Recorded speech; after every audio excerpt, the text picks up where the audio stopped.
Greetings everyone, Brett here with Hammerhead Model Making, and we are back with another 5-minute review. In this video we're going to be taking a look at the 1/48 scale, the Havilland Chipmunk.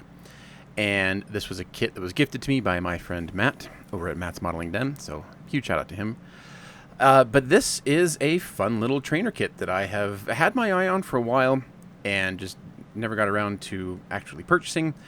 So yeah, let's go ahead and take a look. This is not a large model. This is a very small aircraft. Even in 1/48 scale, it's quite small. And one of the things that really first stood out to me with this kit was how much raised detail there is on it, raised rivets and things like that. And it's quite nice, I must say. There's not a lot of like recessed rivet detail. Again, I'm not very familiar with the Chipmunk as an actual aircraft, so I don't know what it's, how it's constructed. But I do like the raised rivet detail. I think it looks really nice and feels really nice, and it feels like an appropriate scale for the rest of the kit. You do get a little bit of nice interior detail. In the cockpit area, you do get two pilots. They seem like rather generic Airfix pilots. You do get separate control surfaces for elevators, rudders, things like that. And you actually do get an engine in this kit, so you can display the engine compartment open. It has provisions for both open and closed engine cowls, as well as open and closed canopy. And I mean, the engine is rather simple. It is on the actual aircraft as well, but I mean, it doesn't look awful. It would definitely, could stand for some detailing, wiring, things like that. But other than that, it's a good place to start from. Here's the wing detail again. Not a lot of nice raised detail, fabric, areas that are fabric covered. Looks pretty good. So there's a good delineation between the metal parts and the fabric covered parts of the wing, and quite nice looking. Clear parts are they're a little on the thick side. You can see a little bit of distortion in the curved parts here. The flat parts are quite nice and crystal clear.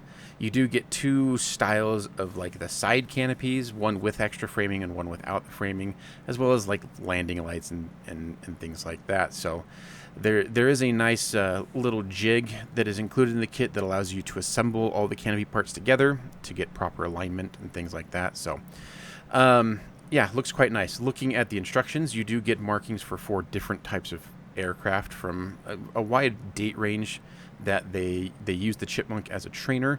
And like all other Airfix decals, these are cartograph decals. They don't actually say it on the sheet, but if you look on the side of the box, you'll see the cartograph symbol. So you're going to get nice decals. So we're going to go ahead and take a look at the instructions real fast and kind of give you a look through of how those look. The construction obviously starts in the cockpit, so you kind of get in like a cockpit tub, and then you put the seats in, control columns, things like that. It all fits into the side fuselage parts. And then you can work on the firewall, engine components, instrument panel for the pilot is kind of built into some of the bracing for the engine area. Here's the engine going together. You do get the engine mounts. They mount to the firewall. You have the exhaust, and then you can do cowling pieces over, so you can have closed cowling or open cowling if you wish. Wings going together. Like I mentioned, you do get separate flying surfaces on this, so you get ailerons that are separate. If you do want to pose them, you will have to cut off the tab that it comes with, but otherwise it should go together fairly well. This has fixed landing gear, both front and rear, as well as just a 2-blade prop. There are a couple of smaller details, counterweights for the control surfaces, antenna, things like that. And then here's the jig for the canopy. So this allows you to assemble it together, keeping maintaining the right geometry for the canopy, and then you get it all put together, put your pilots in, you're good to go. So marking options, you get a couple of nice white and orange markings, which are quite bright. You get this nice natural metal with yellow accents, a set of markings, and another orange and white one, or sorry, this one's orange and metal, and then you finish off with a camouflage pattern. So it looks like a nice little kit, definitely one that I want to get into onto my bench sooner rather than later. So we'll see how it goes. But yeah, there we go. Thank you for watching, and thank you for supporting the channel. Huge shout out to my patrons, and we'll see you all on the next video. Take care, everyone. Bye.